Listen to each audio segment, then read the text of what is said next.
Thank you very much. It is an absolute pleasure to be here, and I want to tell you that I always love to come to Pennsylvania.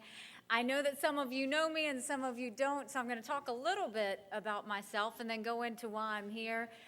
Like Otto said, I am the daughter of Indian parents that reminded us every day how blessed we were to live in this country.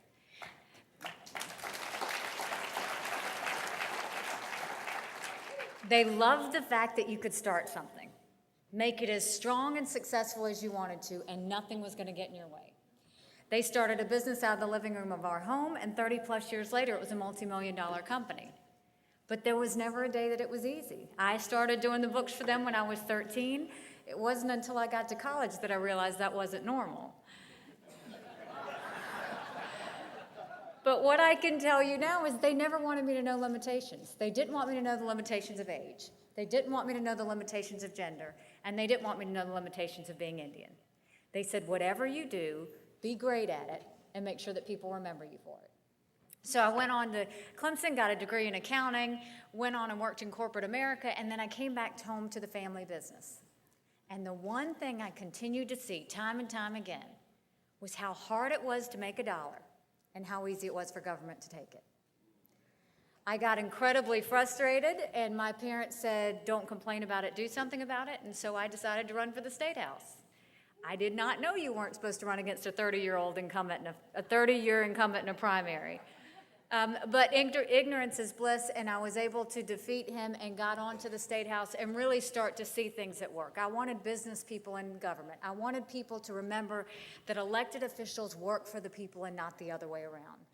And as we went through that, one of the things that I noticed was that in South Carolina, legislators didn't vote on the record. They never showed their votes on the record. And it started to bother me, but it all came to light one day when there was a bill read across the desk that would give legislators pension increases. All in favor, say aye, aye. All opposed, silence. The ayes have it. And I was mortified.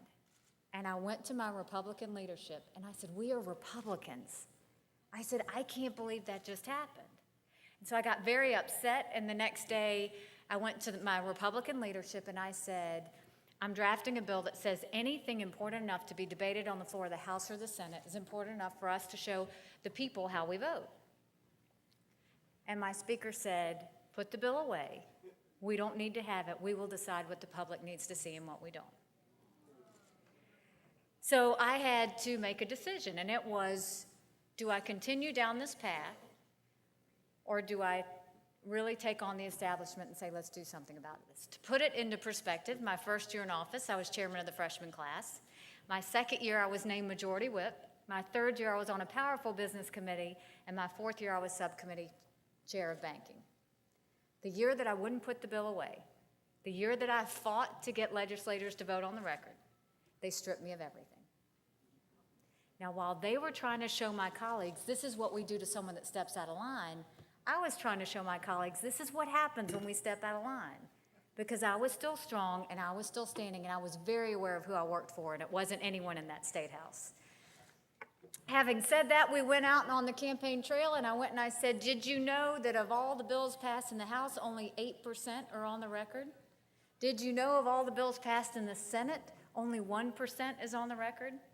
And then I asked the people of South Carolina, if you didn't know how your House members voted 92% of the time, if you didn't know how your senators voted 99% of the time, how'd you know who to vote for?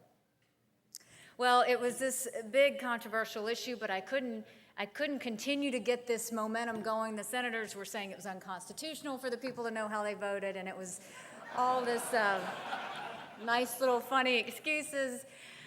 So I'd pretty much lost all my power. I was blackballed and no legislation was moving through. So I ran for governor.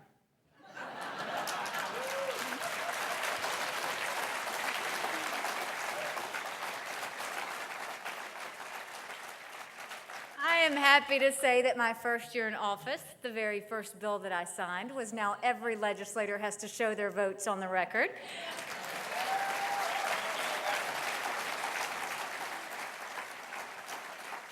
We threw in an extra and said that every legislator had to show their vote on every section of the budget as well. So now we get to see their spending habits as well. That worked out well. But being governor in South Carolina, we've done great things because we have focused on the private sector. We've focused on business. We've focused on creating jobs. So we passed tort reform that said we were going to cap frivolous lawsuits, and that was a great tool. And we've made sure that we passed Medicaid reform, and we passed the on-the-record voting. So we were doing all of these great things. And in the meantime, I was selling South Carolina. And what I know when you're selling business is the cost of doing business has to be low. Your workforce has to be good. And the one I'm most proud of is we are one of the least unionized states in the country.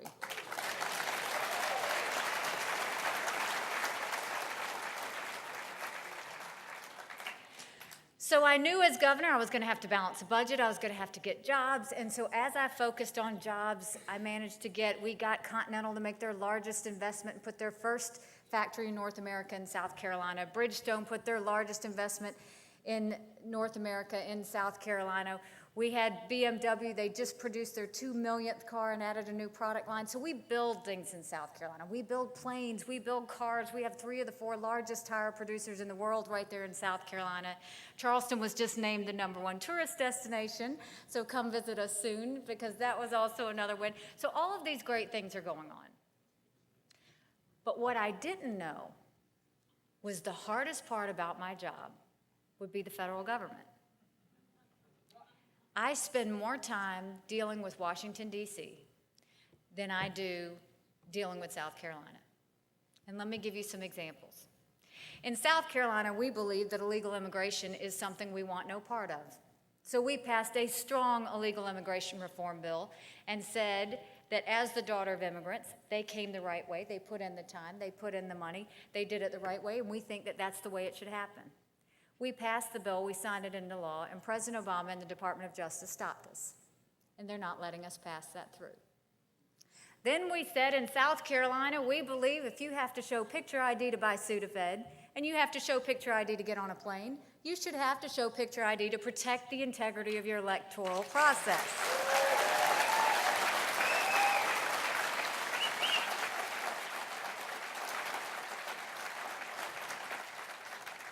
We passed that bill, we signed it into law, and President Obama and the Department of Justice has stopped us. And then the one that you might know the most. Anyone know the Boeing story? I gotta say it again, because it's one of those that it just is worth repeating. Charleston got a shot in the arm, 1,000 new jobs from a great American company, Boeing, at a time that we really needed it. At the same time Boeing created these 1,000 jobs, Washington State, they created 2,000 jobs. Not one person was hurt, not one. And President Obama and the National Labor Relations Board came in and sued them and said Boeing didn't have the right to create those jobs in South Carolina. It was the most political, un-American thing I had ever seen. Because here you have a president who stood in front of a joint session of Congress and said, I want things made in America. And I stood up to him and said, I've got some planes trying to be built in Charleston, South Carolina, and you're doing everything you can to stop us. But the good news is it's an election year, and you've got an unpopular president. And so that little court case got dropped. And now what was 1,000 employees in Charleston, South Carolina working for Boeing is now 6,000 employees working at Boeing.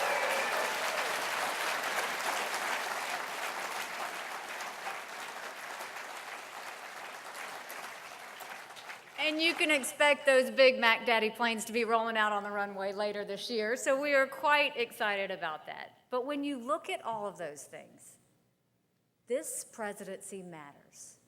This next election matters. Because what I will tell you is, I need a partner in the White House. I need someone that when South Carolina passes a bill, I need to know someone's there.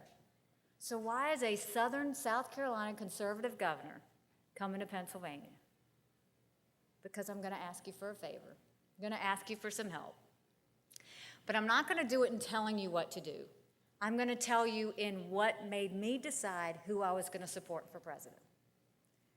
Because I sat down and I looked at all the candidates and had a clean slate. And by the way, there's someone that went through that with me and who always goes through my decision-making. He is an Army and he's an officer in the South Carolina Army National Guard. My husband, Michael Haley, who puts on a military uniform every day. Stand up.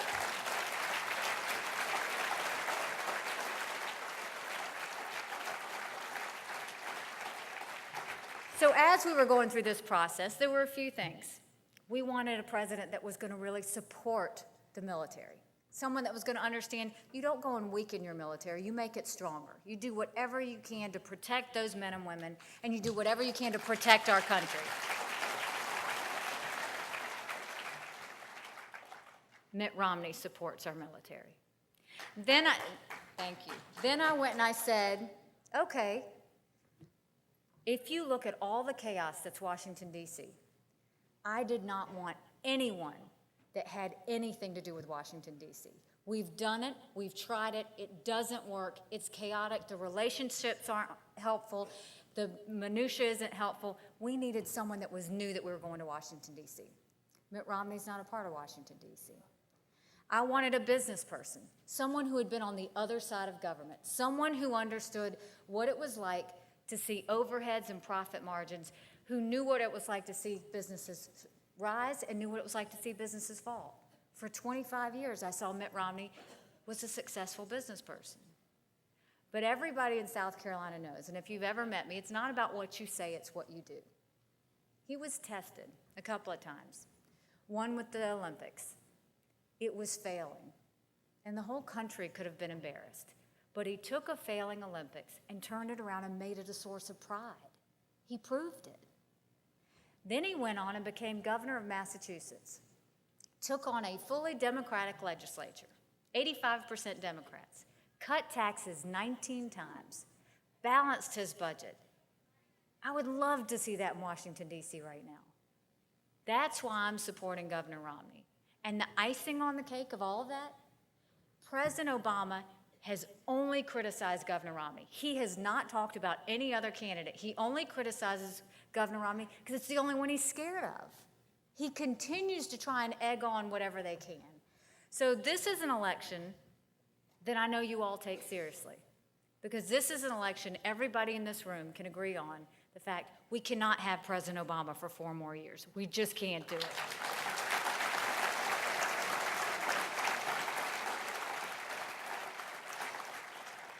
So yesterday, Governor Jeb Bush came out and said, can we please unify the party?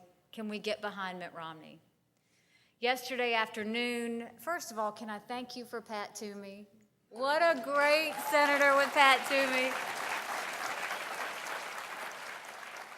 I thank you for Pat Toomey, and can I thank you for getting rid of Arlen Specter?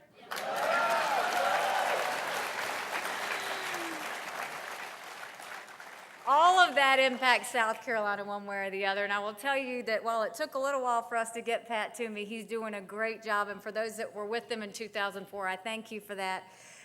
But what I can tell you is we got a senator prior to that, Senator Jim DeMint.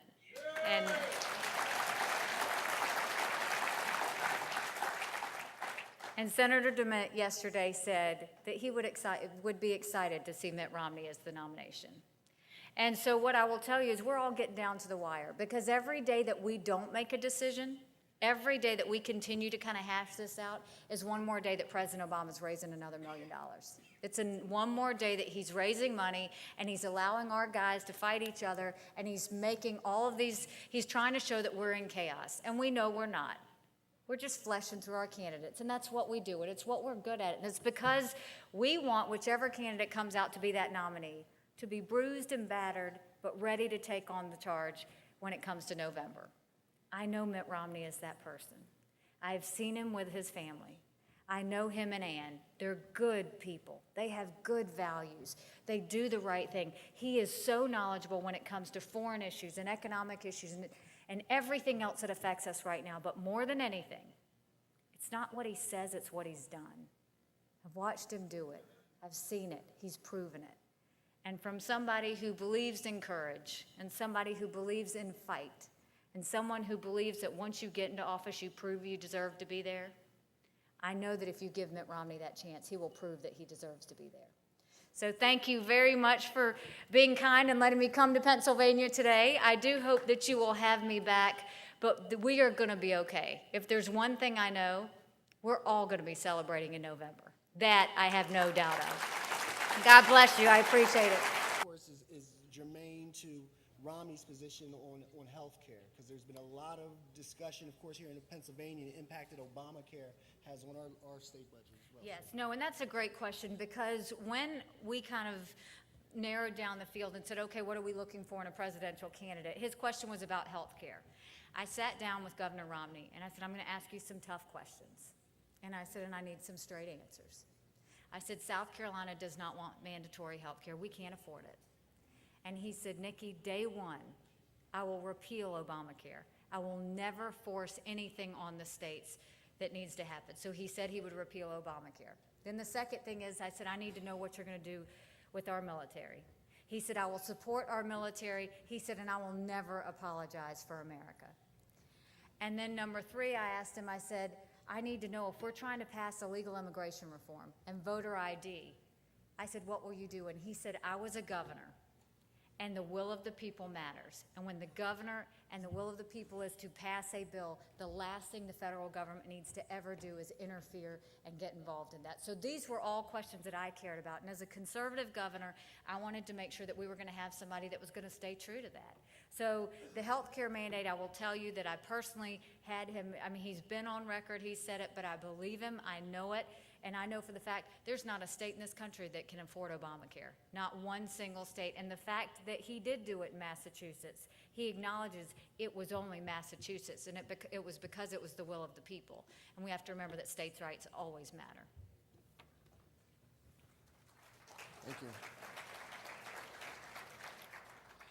The next question says, will you support or lead an effort to phase out over 20 years Social Security, Medicare, or Medicaid? Well, I think really for those, that's a question for Governor Romney. When I have talked to him, I always want to separate out what he may be saying and what I believe. What I will say is I always look at our country, and I look at the system of bailouts, and I look at the system of all of the stimulus packages and everything that President Obama has attempted to push through. And what does it relate to? If you think back to the 1930s, we went through a Great Depression that we had never seen before. And we haven't been through anything like that since. And the people viewed the private sector as having failed. And so for the first time, they looked to government for the answers. And so we saw some things that we now take for granted. We saw things like Social Security to help poverty for the elderly. We saw minimum wage. We saw maximum hours. We saw all of those type laws that were put in place. And frankly, it probably was a good thing, because we would no more change those things as they've become the fabric that is America. So I think it's not that we can just ever wipe those things off the table. It's happened. What I do believe is that the people realize this is a new time. We no longer want the intrusive federal mandates. We no longer want the federal intrusive expenses. What we realize is we have to live within our means and know the value of a dollar and know that spending caps matter. And I know when I've talked to Governor Romney about any of the federal programs, it is make sure that we can maintain what we're actually trying to do and go back and reform it. We're doing this in our states. We're reforming pension. We're reforming everything else. And I think what he's going to have to see is that Medicaid, Medicare, Social Security, all of those things are things we have to go back and reform and say, how do we update those so that we can continue doing whatever it is to those that were promised? How would you respond to the charge that Mitt Romney flip-flops on issues? I think it's probably the oldest political tactic in the book. There's not a state in this country that you can go to where they don't try and say someone is a flip-flopper. And I will tell you over time, as the youngest governor, if you grow, you change. And when you change, you try and become a better person. And so where you are on policies one day, you shouldn't be the same place 10 years from now, because hopefully that 10 years worth of experience would have meant something. I mean, is he a flip-flopper? Ultimately that's going to be up to you. What I care about is the issues. He's absolutely pro-life. He's absolutely going to repeal health care. He's absolutely pro-military. He absolutely is a business person. And he did cut taxes 19 times in Massachusetts. Those are the things I want to know. Are they going to say he's a flip-flopper? They can do that, but politics is all about bringing your opponents down. You're not going to hear me today say anything negative about the other candidates, because I don't have to say anything negative about them to make Mitt Romney look good. You shouldn't have to. It's all about talking about policies and who you believe in. And so, when it comes to those things, I think flip-flopper and all these other tactics that they use, it's a shame, because all we're doing is letting the media control us. We're letting the media dictate the conversation, and I know that the American public is better than that, and I know what the American public cares about is policy.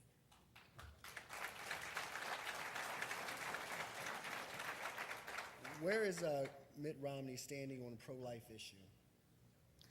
He's strongly pro-life. I have talked to him about that, and I think that was a growing lesson. I think what you saw is he was in an election where when you're a candidate, you have to either go with what you think or you go with what the will of the people is. And I don't know why or what brought him to where he was when he was going against Kennedy and said what he said. What I know now is that he is absolutely pro-life, and he proved it.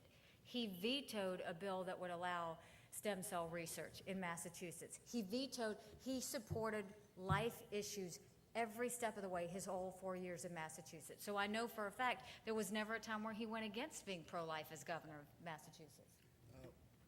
Where is Romney on the Second Amendment? He is pro-Second Amendment. Very important in South Carolina. I could not support him if he was not. He is pro-Second Amendment. I'm a CWP carrier myself, so I will tell you that. Is it realistic to believe that Obamacare can be reversed? If so, what will it require to do?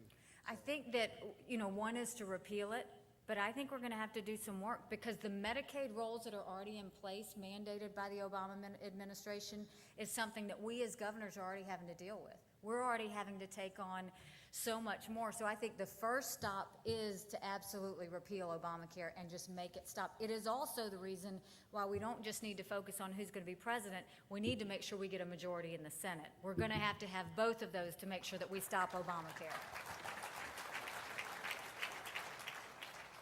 Do you promise to ask the candidates to talk only about the issues during the campaign? I don't want to hear about anything else. And I know the rest of you don't. What we saw in South Carolina, and you're getting ready to see in the next 2 weeks, is this media firestorm come into your state. And they are and the commercials will happen and the talks will happen, and it's great for your state, because it's the economy and it's spending, and they stay in hotels and they eat in your restaurants, and so all of that is good. What I will tell you is, remind the media that you're smarter than that. When you see these gimmicks and these things that come out, and you see the candidates going against each other remind them it's about the issues. I know that it's important to me. I know I've said it to everybody when every candidate came through South Carolina. I said, it's not what you say, it's what you do, and you have to answer the questions, and you have to talk to the people, and you have to actually sweat for it. You have to earn it. Don't ever walk into a state and think you've got it, because the second you think you've got it, you've lost it. And I think, I don't know about the other candidates, but I know that Mitt Romney worked very hard and continues to work very hard. And Pennsylvania, I can tell you, is a very important state for him. He told me that himself. Do you know who Mitt Romney is beholden to? And, look, I don't know. What I know is what I've seen. And that is, they are a family that is strong in their faith. They're strong in their children. They're strong in their love for each other. And they're strong in wanting to see America better. And I've seen a change in Mitt Romney. 4 years ago when he ran for president, he was a candidate that wanted to win. It was noticeable. He was a candidate that wanted to win. Now I see a man who's ready to lead. He knows what he wants to do the first 6 months. He's watched for the last 4 years how he would have done things different. He's actually experienced what we've gone through in this country and put himself in that situation to see what he's going to do. So for me, I actually see a better person than I saw 4 years ago, because he's actually thinking about this in a whole new way. And for me, that's very refreshing. This will be the last question. First, will you accept the vice presidential nomination?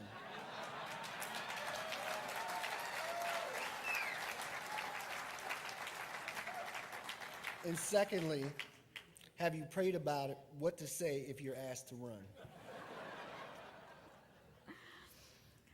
I would not accept the vice presidential nomination. You know, I will tell you that it is very important for me that the people believe in their government.